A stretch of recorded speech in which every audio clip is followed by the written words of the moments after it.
पोलिसांनी त्याच्या संदर्भातलं आरोपपत्र 16 एप्रिल 2025 रोजी त्या ठिकाणी न्यायालयात सादर केलं.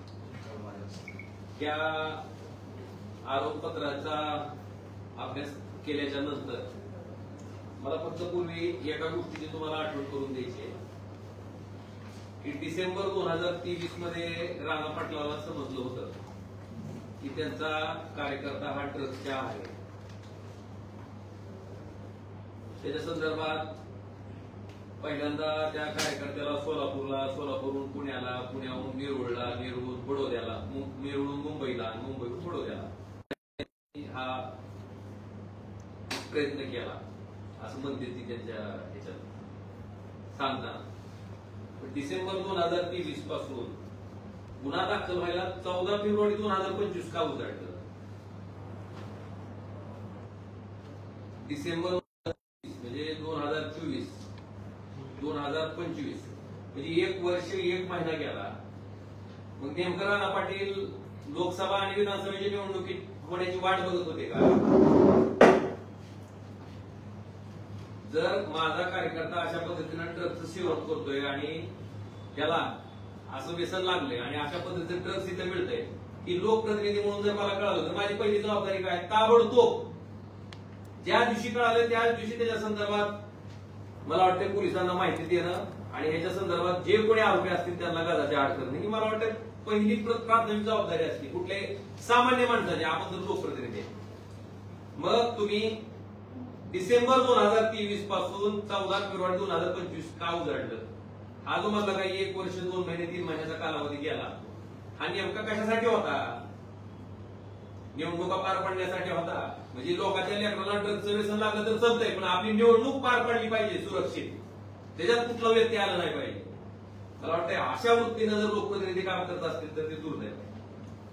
दुसरी सगळ्यात महत्वाची गोष्ट या आरोपपत्राचा अभ्यास केल्याच्या नंतर याच्यामध्ये जे आरोपी म्हणजे वारंवार जबाबात ती सांगतील ना आम्हाला की सगळ्यात टॉपचा माणूस कोण आहे? ती शोधा. आका आका आका ही शब्द जरा जास्त परवलीचा आहे आता सध्याच्या काळात आका. तर त्याच्यामध्ये आपण जर बघितलं असेल तर या आरोपपत्रामध्ये त्या संगीता गोळेंच्या जबाबामध्ये 27 फेब्रुवारीला आणि संतोष खोत 28 म्हणजे ह्याच्या जबाबामध्ये कायम एक नाव येते. अग्रवाल नावाचा उल्लेख होता, अतुल अग्रवाल मुंबई. मग ह्या अतुल अग्रवालचा फोन आजही चालू आहे. मग पोलिसांना वाटलं नाही का या अतुल अग्रवाल कोण आहे नेमका? त्याला शोधावं, त्याला पकडावं, त्याला आरोपी करावं. नेमकं हे कुणाच्यावरच असताना कुणाच्या हे ना त्याला सोडलं जातंय हा एक माझा त्याच्यातला मूळ प्रश्न आहे. आणि त्याचा फोन चालू असताना साधा त्याचा जबाब तरी घ्या की तुम्ही, जबाब सुद्धा घेतलेला. मग हे नेमकं काय दर्शवतंय हा एक महत्वाचा मुद्दा आहे.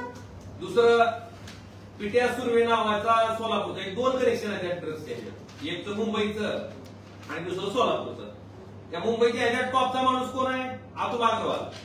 त्याचं नाव जबाबात येते ह्या बाकीच्या आरोपीचा तपास केल्याच्या नंतर. त्याला मोबाईल नंबर देते, त्याचा मोबाईल नंबर चालू आहे.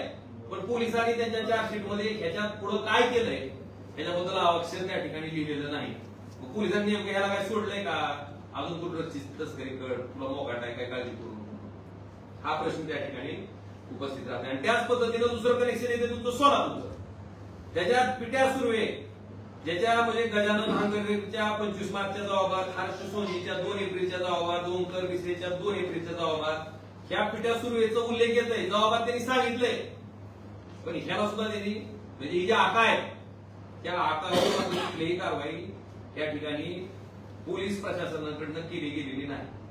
मुद्दा हा आहे की अशा पद्धतीनं जर तुम्ही ड्रग्सच्या प्रकरणाचा जे की अतिशय संवेदनशील विषय आहे ह्या विषयाचा जर तपास करत असाल तर मग नेमकं काय नेमकं संदेश काय द्यायचा आहे? आपण बघताय जो काय तपास चाललाय, अरेस्ट होते का नाही, आरोपीला कशा पद्धतीने अभय दिलं जातं ही पुढच्या ह्याच्यात मी सांगणार आहे एक होते. पण ही आपली जर नैतिक जबाबदारी नाही का लोकप्रतिनिधी म्हणून की असा गुन्हा करणाऱ्या माणसाला एक धडा द्यायची गरज आहे. पण की पुन्हा कोणी हिंमत नाही केली पाहिजे. पण धडा द्यायचं तर सोडून द्या. तुम्ही जरी असं केलं तर आम्ही तुमच्या पाठीशी आहे. अशा पद्धतीनं जो संजय द्यायचा प्रयत्न करतोय लोकप्रतिनिधी हे अतिशय दुर्दैव. दुसरं सगळ्यात महत्वाचं, ह्या चार्जशीटचं अवलोकन केल्याच्या नंतर याच्यात कुणाला चार्जशीटचे जबाब पाहिजे असतील, मी जे बोललोय मुद्दे त्याचे सुद्धा मी बंचेस तयार करून हायलाइट करून ठेवले. असं नाही की उभं मोगम काहीतरी बोलायचं म्हणून बोलत नाही आम्ही. की 1 नंबरचा जो मी आरोप केलाय त्याच्या संदर्भात सगळे पेपर्स जोडले तर ते हायलाइट केले. क्रमांक 2, वैभव गोळे. आता या संगीता गोळे नावाच्या गृहिणीला अटक झाली 22 या महिन्याला 22 फेब्रुवारी 2025 रोजी सायंकाळी 5:57 अटक झाली. आणि अटक झाल्याच्या नंतर पोलिसांनी तिचा जो पती आहे त्या पतीला कळवलं की बाबा तुमच्या बायकोला अटक केलेली आहे. आणि त्याच्या संदर्भात जो पती आहे त्याचं रिसिव्ह घेतलंय, आम्ही अटक केली म्हणून जे पत्र दिले ते रिसिव्ह घेतले त्याच्यावर. त्याच्यानंतर हा जो वैभव गोळे नावाचा व्यक्ती आहे त्याच्यावर व्हीपी रोड पोलीस स्टेशन त्याच्यावर एनडीपीएसचे गुन्हे दाखल आहेत. 3 गुन्हे दाखल आहेत. गुन्हा नंबर 32/2023, गुन्हा नंबर 56/2022 व्हीपी रोड दोन्ही पोलीस स्टेशनचे आहेत. आणि ढेबेवाडी पोलीस स्टेशनचं गुन्हा रजिस्टर नंबर 41/2019 आणि कलम आहेत 353. ढेबेवाडीचे 353 आहेत. वर्धेचे गुन्हा आहेत कलम 8(क)27 एनडीपीएस ऍक्ट, कलम 8(क)22(ब) एनडीपीएस ऍक्ट.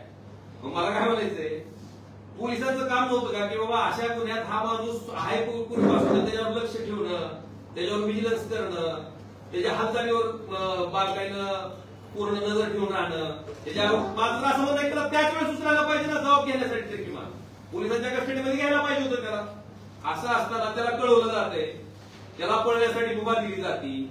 आणि तो त्याच्यानंतर आता एक्सपर्ट म्हणून पोलीस वारंवार सांगतायत तिथं की हा सदरचा आरोपी जो आहे वेबस्कॉन्ड आहे, अटक केल्याच्या नंतर जी प्रोसेस असते त्याच्यावर सुद्धा त्या वैभव गोळेच्या स्वाक्षरी आहे. नेमकं पोलीस करायला लागलेत काय? आणि मला वाटतं आजपर्यंत ती एक्सपर्टच आहे. मग या वैभव गोळेला का सोडलं तुम्ही पोलिसांनी? हा पण प्रश्न आहे ना. पोलिसांना माहित होतं, त्याचा सहभाग पोलिसांना आढळलाय. मग त्याच्यावर नजर ठेवणं सर्व तपास अशा पद्धतीने केला जातो का? त्याला ठरवलं जातं की अटक केली पळतो आता, आणि पुन्हा 8 तास म्हणून त्याच्या मागे लागले, त्याला हुडकायला लागले, आता कुठे गेला, आता कुठे गेला, आता कुठे गेला. क्रमांक 2 हा विषय. पुन्हा ह्याच्यात तस्कर करणारे वेगळे आणि सेवन करणारे कुणाच्या सोयीसाठी केले नेमकं? म्हणजे ड्रगची तस्करी करणारा गट वेगळा आणि ड्रगचं सेवन करणारा गट वेगळा. यात गंमत अशी आहे की आपण जर बघितलं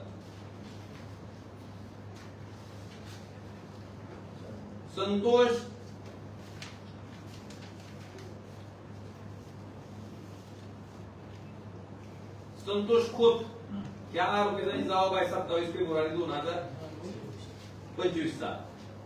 त्याच्यामध्ये त्यानं स्पष्टपणे सांगितलंय की या विनोद गंगेच्या सांगण्यावरनं 50 पुड्या बापू कने आणि 35 पुड्या गंगेसाठी अशा 85 पुड्या घेतल्या आणि त्याच्यासाठी 2,97,000 रुपये ड्रग्स गंगे यांनी घेतले. आता गंमत बघा, ह्याच्यामधला बापू कने जो आहे 50 पुढे घेणारा तो आहे पेडलर, म्हणजे तस्करी करण्याची, ड्रग्सची तस्करी करण्याच्या यादीत त्याचा समावेश आहे. आणि 35 पुढा घेणारा जो विनोद गंगे आहे तो मात्र तस्करी नाही, तो सेवन करणार आहे. का हो? तुमच्या पक्षाचा कार्यकर्ता आहे म्हणून का? का तुमच्या लेकराला जर त्यानं व्यसन लावलं, तुमचं लेकरू जर असं ड्रग्स घेऊन फिरायला लागलं तर चलत का तुम्हाला? तुम्ही तेव्हा मान्य करताल का आपल्या पक्षाचा कार्यकर्ता आहे, आपण वाचवलं पाहिजे? ही अतिशय ख्याताची आणि दुर्दैवाची गोष्ट आहे की नेमकं कुणाच्या सोयीसाठी चाललंय. आणि हे 2 गट का केले? जेव्हा की मूळ आरोपी जो आहे गंगे त्याच्या संदर्भातले आरोपी यांच्या मोबाईल मधून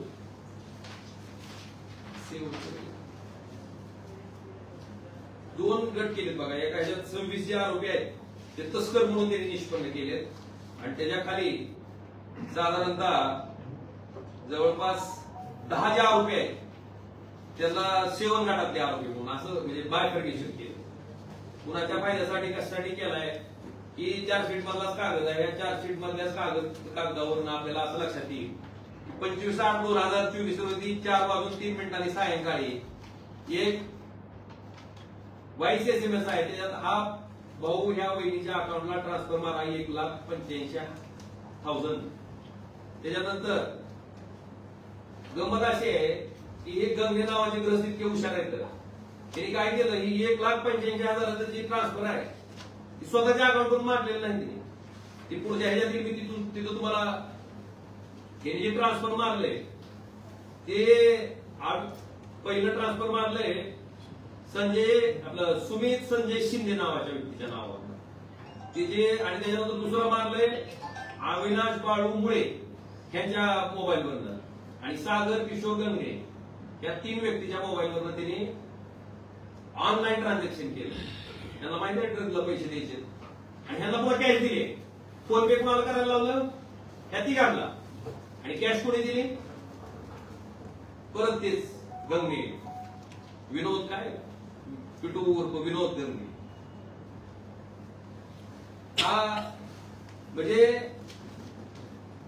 ड्रग्सची डिलिव्हरी स्वतः घेतली, पैसे स्वतः दिले, सगळं झाले, तरी पण ते सेवन गटातले आहेत, ते तस्कर नाही. जेव्हा की 50 पुढ्या घेणारे बापू कने ते तस्कर आहेत, आणि 35 पुढ्या घेणारे जे गंगे आहेत ते तस्कर. काय नेमकं काय म्हणजे डोकं काय लॉजिक लावलं पोलिसांना, तर कशा पद्धतीने केले, आणि ही शांत डोक्याने केलेला कार्यक्रम आहे. ड्रग्सचे पैसे 1,85,000 रुपये खरेदी करून देत असताना स्वतःच्या अकाउंटवरून दिलेले नाही. या 3 लोकांना ऑनलाईन ट्रान्झॅक्शन करायला लावले, जे की तिथं पोलिसांच्या चार्जशीट मध्ये आहेत, आणि ह्या लोकांना कॅश दिली नंतर. तरी पण हे सेवन गटातले म्हणजे काय म्हणायचे त्याला, शाव माणूस, त्याचे वाचवायचा प्रयत्न आहे. हे त्या सगळ्या त्यांच्या गोष्टीवरनं दिसून येते.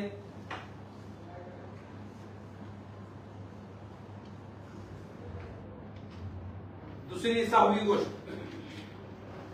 व्यसनमुक्तीनंतर परत गंगेने ड्रग्सचं सेवन केलेलं आहे.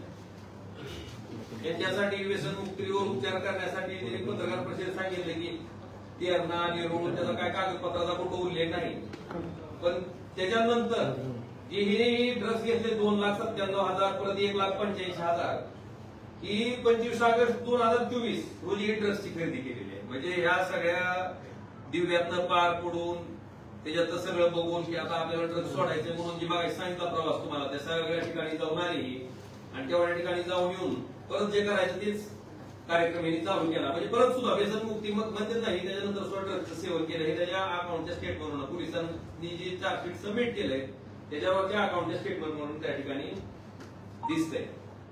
आता 7वा एक सगळ्यात महत्वाचा मुद्दा, बापू कने याचा ICICI बँकेचा 24 पानी स्टेटमेंट आहे बापू कनेचं.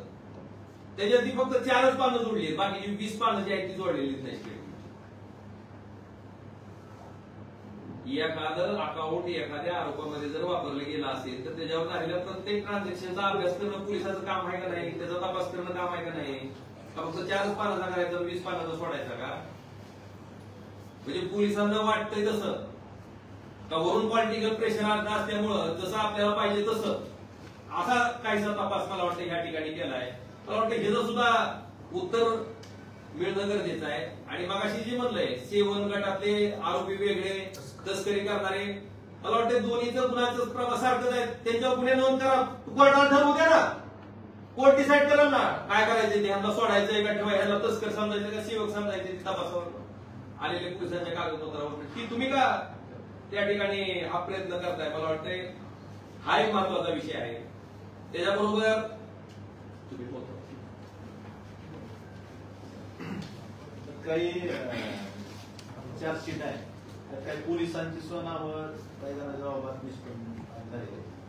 मग मुख्यमंत्री साहेब एका बाजूला म्हणतात की यात पोलिसांचा सहभाग असला तर आम्हाला निलंबित नाही बडतर्फ करणार. मग ज्यांची पोलिसांची नावं चार्जशीट मध्ये आले अधिकारी असतील पोलीस कर्मचारी तेव्हा काय कारवाई केली आपल्या पोलिसांनी, धाराशिवच्या पोलिसांनी काय कारवाई केली त्याचं आजपर्यंत तुम्हालाही माहित नाही, आम्हालाही माहित. कारण जे जर त्याचं काम आरक्षण करायचं हेच जर तिथं हे करत असतील आणि त्याचा काही ठिकाणी उल्लेख आला पण पोलिसांनी आतापर्यंत काही कुठल्याही पोलिसावर कारवाई झाली नाही, त्याचं उत्तर सुद्धा धाराशिवच्या पोलिसांनी दिलं. आणि बरेच आरोपी असे आहेत की त्यांच्या जबाबात नाव आले.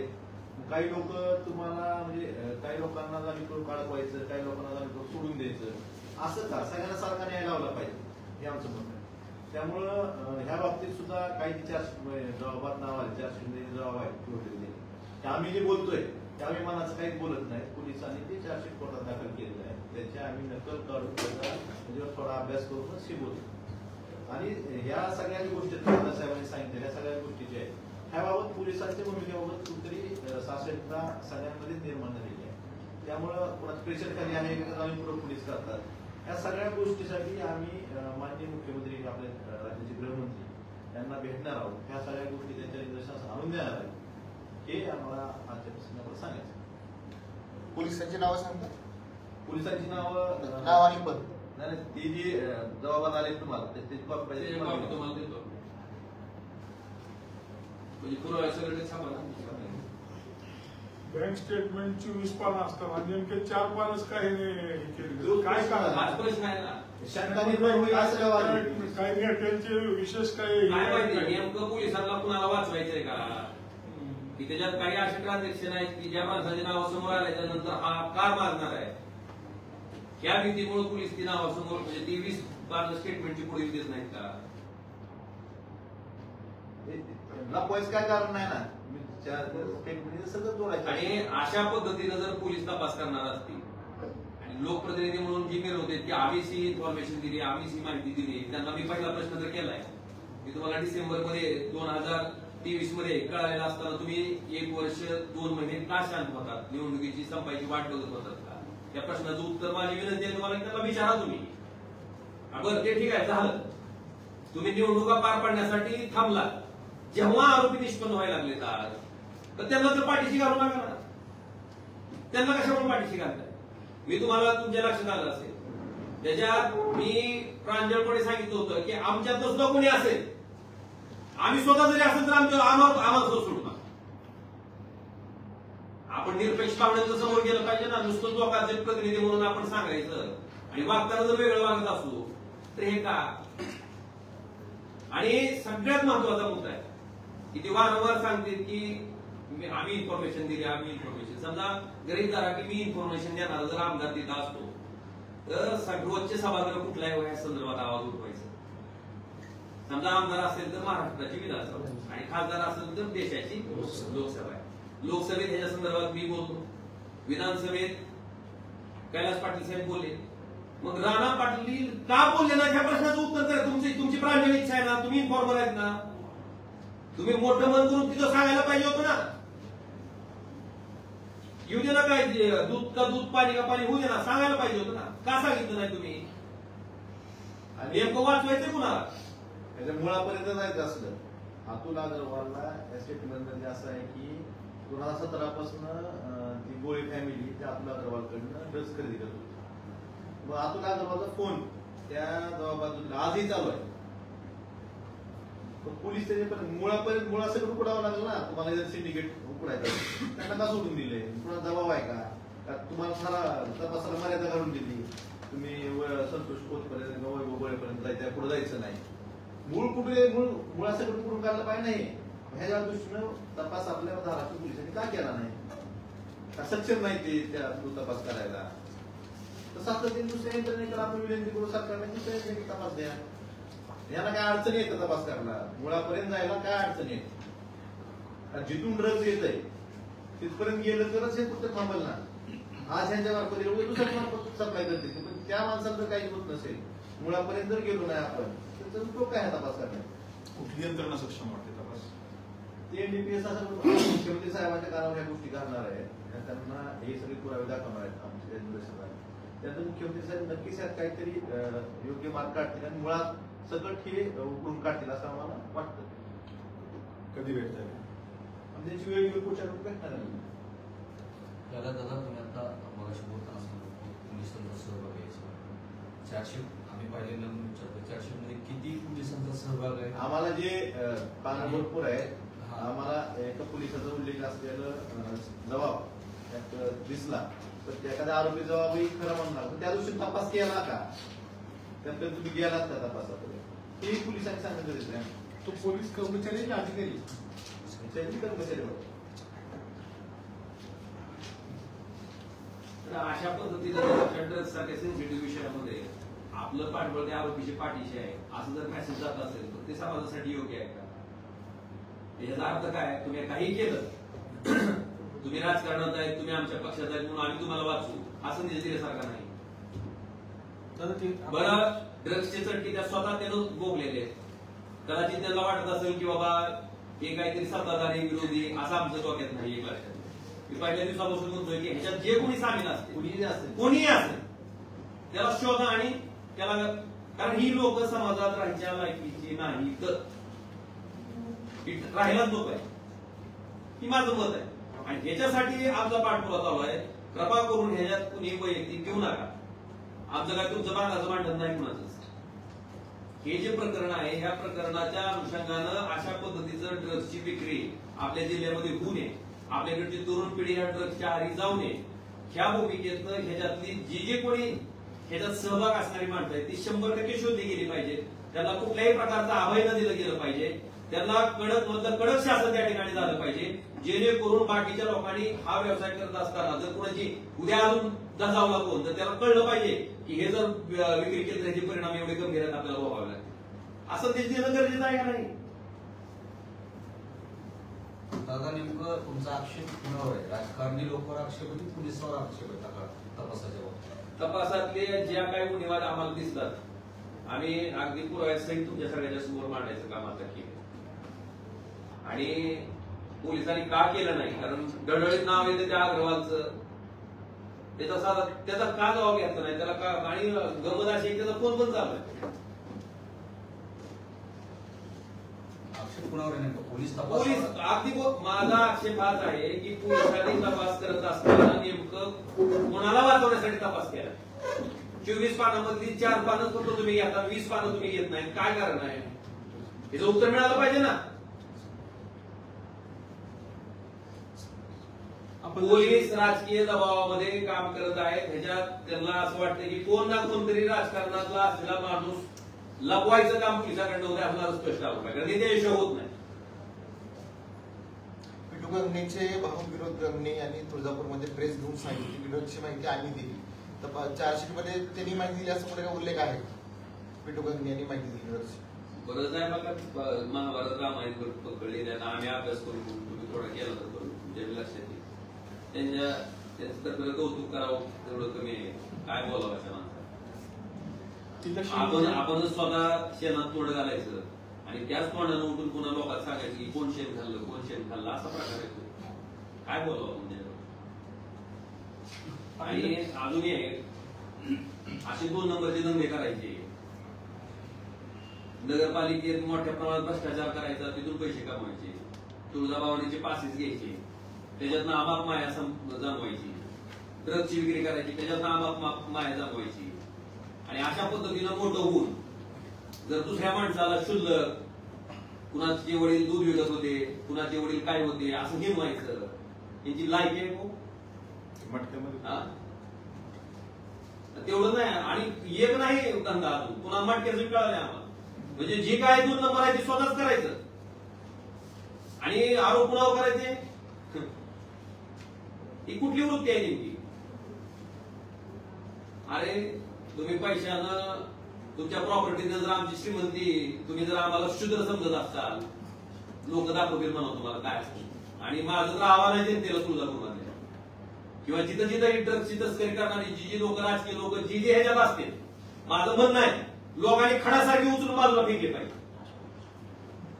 ह्यांना एक संदेश देणं गरजेचं आहे लोकांनी सुद्धा त्यांच्या कोर्टात. ह्या पद्धतीचं तुमचं आचरण आम्ही होऊन घेणार नाही. कोणी का असणार दुसऱ्याला शूद्र समजायचं. आणि आम्ही प्रामाणिकपणे राहिलो आहोत, प्रामाणिक असतो. तुमच्यापेक्षा आम्ही गरीब असतो म्हणजे तुम्ही आम्हाला हिंद समजता का? तुमच्यासारखी भिकारी तर नाहीत ना म्हणा, तुमच्यासारखं नालायक वागणारे तर नाहीत ना म्हणा. कुठं मंत्रीपद मिळते म्हणलं की निघाला त्या पक्षात, सांगताना काय विकास करायचा आहेत ना. जिथं आहे तिथं फुटताना राहून थांबला ना प्रामाणिकपणे, कुणाच्या आमिषाला नाही वेळ पडलो. आणि मला वाटतं कसं असते, इतिहास ही लढणाऱ्याचा लिहिला जातो, पडून जाणाऱ्याचा कधीच इतिहास लिहिला जातो. दादा अधिवेशनात जे उत्तर व्हायरल झालं होतं ते विधानसभा अध्यक्षांना सुद्धा त्याच्या विधानसभा अध्यक्षांना काय कारवाई काय झालं त्यावेळेस त्या कॅबिनेट मंत्र्यांनी सभागृहात सांगितलं की या प्रकरणी चौकशी करून त्या दिवसात ती मांडली चौकशी काय झाली तर विधान भवनाची प्रॉपर्टी दिली ते तिथं सादर होण्याच्या वेळेस कशी लीक झाली याबाबत मी तिथं मांडला चौकशी करून पुढच्या दिवसात माहिती माहिती मी या प्रकरणात स्पष्ट बोलतो. तुम्ही विधानमंडळात हा प्रश्न तार्किक प्रश्न करत नाही, तुम्ही लक्षवेधी सूचना मांडत नाही, दुसरा आमदार लक्षवेधी सूचना मांडतो, तर त्या लक्षवेधीचं सूचनेचं उत्तर तुमच्या पीएला का घ्यावंच वाटते मला ह्या प्रश्नाचं उत्तर द्यायचं. तुम्ही फेर आहेत ना, तुम्ही सूचना दिलीत ना, मग तुम्ही त्या प्रश्नाचं उत्तर का घेताय तुमच्या पीएच्या मार्फत, त्यांच्याच पीएकडनं ते व्हायरल झालं. मला पोलिसांवर दबाव आहे का नाही ही सांगणे ही एवढं स्पष्ट आहे ना. विधिमंडळातलं एखादी लक्षवेधी झाल्याच्या नंतर त्या लक्षवेधीचं उत्तर त्या आमदार महोदयाला विधानमंडळाच्या मार्फत मिळायच्या आधी त्या लक्षवेधीचं उत्तर जर लोकप्रतिनिधीच्या पीए कडनं व्हॉट्सअपला टाकलं जात असेल तर ह्याच्यात दिसत नाही का पोलिसांवर दबाव आहे. कशाच्या आधारे पोलिसांनी दिले ह्या तपासाचं ह्या लक्षवेधीचं उत्तर कुठल्या नियमात दिलं पोलिसांनी त्यांच्या पीए जवळ. आणि माझा प्रश्न हा आहे की त्यांच्या पीएनं का मागितलं, पीएनं मला मागितलं का. आता माझे पीए माझा पीए कधी कागद मागल जेव्हा मी त्यांना सांगेल तेव्हा ही कागद मागा. मग मी कागद का मागायला नव्हतो ह्या प्रश्नाचं उत्तर द्यायला पाहिजेत नाही. अनुत्तरित प्रश्न आहे. आजपर्यंत कधी बोलले नाही त्याच्याबद्दल. तू नुसतं मी माहिती दिली मग ड्रग्सची माहिती तुम्ही दिली होती, माटकेची तुम्ही दिली तर मटकेची दाढ पडली मग ती कुणी दिली. आता या संदर्भात तुम्ही मुख्यमंत्री भेटल्यानंतर ही जी चार्जशीट दाखल झाली आहे त्याच्यात काय बदल अपेक्षित तुम्हाला आणि काय होईल. सखोल तपास व्हावा, निपक्षपातीपणे कुणाला अडकवायचं किंवा वाचवायचं अशा पद्धतीने तपास झाला नाही पाहिजे. जो काय तो सरळ मार्गी तपास व्हावा आणि जे दोषी आहेत कुणी का असलं तरी त्यांच्यावर कारवाई आणि कितीही मोठा असला म्हणजे ते आपला पुढची कुठली लिंक असली तिथपर्यंत पोलिसांनी जावं आणि मुळात सकट हे ड्रग्सचं रॅकेट उघडून टाकावं ही पण आता ही दाखल केलेलं जी चार्जशीट आहे त्याच्यावर तुमचे आक्षेप आहेत ना, त्याच्यात पण पूर्व तपास करतील ना. आणि ती म्हणतो आमचं म्हणणं आहे की चांगला अजून व्यवस्थित तपास व्हावा. मुख्यमंत्र्यांना हे निर्देश गोष्टी द्या, त्यांना वाटलं हे पोलीस करतील त्यांच्याकडे मदत केली. पण जे आरोपी फरार आहेत सध्या त्या संदर्भात काय म्हणजे नेमकी काय मागणी करणार सीएम कडे वगैरे. आरोपी फरार म्हणजे त्यांची संपत्ती जप्त करावी किंवा काय आरोपीची अटकपूर्व जामीन व्हावी ह्याची पोलीस वाट बघतात. हा प्रश्न आम्हाला कळालं काय आरोपी न्यायालयात त्या ठिकाणी येते न्यायालयातून जाते पोलिसांना मात्र सापडत काय. मला काय म्हणायचंय काय संदेश द्यायला तो वैयक्तिक एकाच व्यक्तीच्या नावाबद्दल काय एवढं आहे. कोणी का असं माझं काय म्हणणं आहे कोणी का आणि माझं तर म्हणणं आहे की संघटित गुन्हेगारीचा प्रकार आहे. ड्रग्ज विक्री करणं, मटक्याच्या बुक्या चालवणं, अजून काही गैरव्यवहार करणं ही संघटित गुन्हेगारीचा प्रकार आहे. मला वाटतं मकोका अंतर्गत त्यांच्यावर कारवाई होणार आहे. मकोका अंतर्गत निस्ता सोड असं नाही.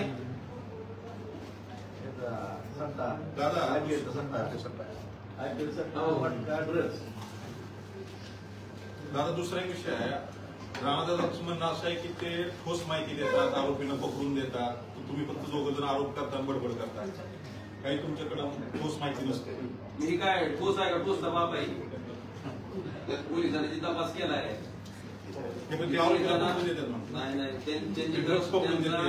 आम्ही ठोस माहिती महाराष्ट्राच्या मुख्यमंत्र्यांना देऊ. माझं तर म्हणणं आहे त्याचा मी तपासावे.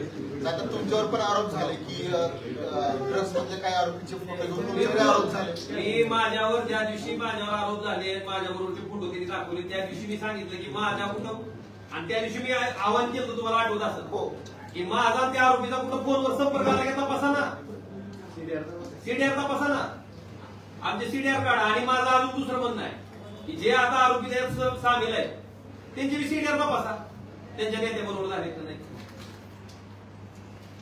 आणि माझं काय म्हणणं आहे मी सुद्धा असं मला सुद्धा फासावर चढा माझी काय अडचण नाही.